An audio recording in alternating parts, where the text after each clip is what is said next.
Learning a language nowadays is about a lot more than just studying grammar and reading books and all of the regular methods of study. An often overlooked part of learning a language is learning how to learn, and that means being aware of yourself as a learner and the various things that affect you on your learning process. The biggest thing that learners need to be aware of is the motivation and the reason that they have for learning the language and the strategies that they can use to maximize their motivation. So from the learner's perspective, the motivation comes from generally one of two things, either intrinsic or extrinsic. One of the extrinsic factors would be that you have to do it because you need to pass an exam or get into high school or university, which is often not very motivating for many because they feel like they're being forced to take that test. The other would be intrinsic, where they learn it for the love of the language and they're learning it because they actually enjoy the process and they actually enjoy the identity that they're forming as a whole new individual with a whole different culture. And part of this is also about how they approach the language itself. So if they see themselves as learning a language because they need to be successful and they need to improve their skills and they need to develop, that's called approach-oriented motivation. But if they see themselves as learning the language because they need to avoid making mistakes or they're afraid of looking like a fool in front of their colleagues at work, that would be avoid-oriented motivation.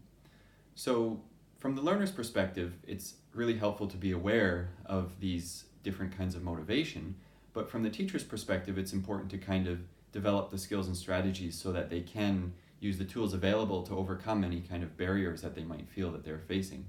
So a teacher can basically reformulate any kind of negative beliefs that they might have, like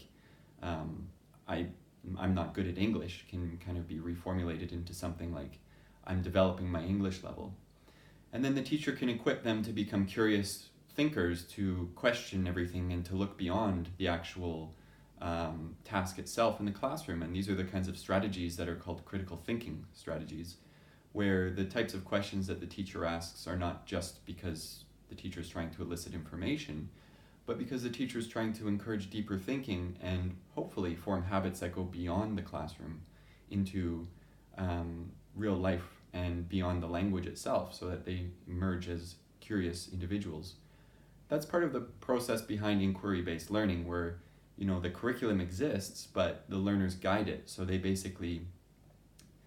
determine what they want to study, and then the teacher facilitates it through selection of material based off of the kinds of questions that they're forming.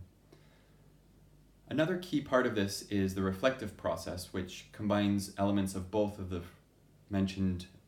skills and strategies, critical thinking and awareness of motivation. The reflective process is really critical because it involves both of those, in the sense that it gets learners to be aware of how they're applying these types of strategies or how they recognize their own motivation. So simply recording a learner while they're doing a task, like describing their holiday, and then getting them to reflect in a qualitative analysis of how they feel about it is really important, first of all, because it takes the focus away from the grades, the results, and the quantitative breakdown of your good or bad versus this type of standard. When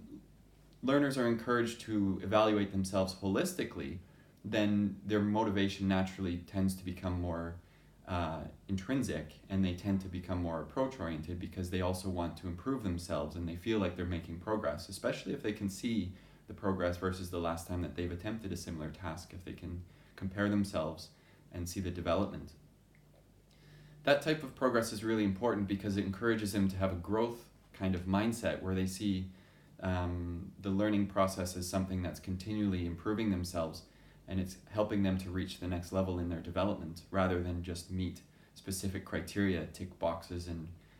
re-evaluate yourself on a scale of 1 to 10 or being stuck at a certain level. Because oftentimes the reason why learners become demotivated is because they're being objectively assessed by a criteria that means nothing to them. So if they're a 6.5 on an IELTS band score and they're stuck at that level, it doesn't really mean much to them in terms of their development. But if they're completing the IELTS tasks and assessing themselves in comparison to the last time that they had done it, they would actually begin to see the improvement rather than trying to get themselves up 0.5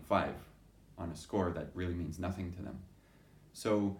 it's very important for teachers to not only be aware of these factors that influence the learner's development, but also encourage learners to apply these types of strategies and be more aware of the motivation that's bringing them into the classroom in the first place. Because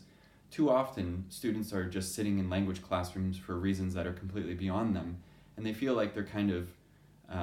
submerged in a very difficult task, and they're being swamped by something that doesn't really have much meaning to them. So making language meaningful again is about learning how to learn.